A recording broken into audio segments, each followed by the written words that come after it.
സംസ്ഥാനത്ത് സ്വർണ്ണവിലയിൽ വൻ ഇടിവ്. പവന് 3200 രൂപ കുറഞ്ഞ് ഒരു പവന് 99,480 രൂപയായി. ഇന്നു മാത്രം കുറഞ്ഞത് 7560 രൂപയാണ്. സൈഫുനിസ അലിയാർ ചേർന്നു.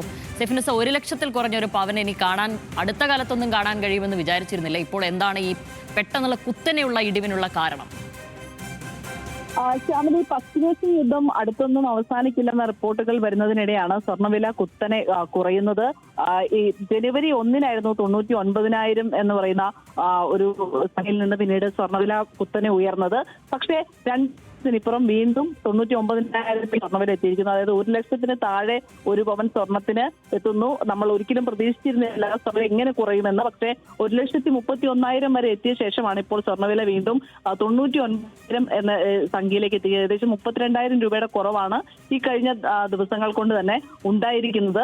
അതിൽ ഏറ്റവും പ്രധാനപ്പെട്ട കാര്യം എന്ന് പറയുന്നത് ആഗോള വിപണിയിലെ താഴ്ചയ്ക്ക് കാരണം യുദ്ധം കാരണമാണ്. ഒപ്പം തന്നെ ഈ പണപ്പെരുപ്പ് ഭീഷണിയിൽ പലിശ നിരക്ക് ബാങ്കുകൾ ഉയർത്തുമെന്ന ഒരു ആശങ്ക ഇപ്പോൾ നിലനിൽക്കുന്നുണ്ട്. അതുകൊണ്ട് തന്നെ നിക്ഷേപകർ സ്വർണം വിട്ട് മറ്റു നിക്ഷേപങ്ങളിലേക്ക് ശ്രദ്ധ കേന്ദ്രീകരിക്കുകയാണ്. അതുകൊണ്ട് തന്നെയാണ് ഇപ്പോൾ സ്വർണ്ണവില വലുതായി കുറയുന്നത്.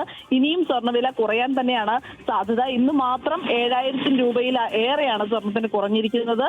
വെള്ളിക്കും സംസ്ഥാനത്ത് വില കുറഞ്ഞിട്ടുണ്ട്. കേരളത്തിൽ ഇന്ന് ഒരു പവന് 99,000 രൂപയിലേക്ക് എത്തിയിരിക്കുന്നു. ഇന്നിതിപ്പോൾ രണ്ടാമത്തെ തവണയാണ് സ്വർണ്ണവില കുറയുന്നത്. രാവിലെ 4,000 രൂപയ്ക്ക് മുകളിൽ സ്വർണ്ണവില കുറഞ്ഞിരുന്നു. ഇന്നിപ്പോൾ ഉച്ചയോടുകൂടി 3,000 രൂപയോളം സ്വർണ്ണവില കുറഞ്ഞിരിക്കുകയാണ്. ഇനി പണിക്കൂലിയും ഒപ്പം തന്നെ GSTയും കൂടിയാലും 1 ലക്ഷത്തിന് മേലെ സ്വർണ്ണവിലയ്ക്ക് കൊടുക്കണം നിലവിലത്തെ സാഹചര്യത്തിൽ. പക്ഷേ സ്വർണ്ണവില പവനിപ്പോൾ വലിയ രീതിയിൽ വില കുറഞ്ഞിരിക്കുന്നു എന്നുള്ളതാണ് ഈ വിവാഹ പദ്ധതികളുള്ള ആളുകളെ സംബന്ധിച്ച് ആശ്വാസകരമായ കാര്യം. ശരി, സൈഫുനിസയാണ് വിവരങ്ങൾ നൽകിയത്.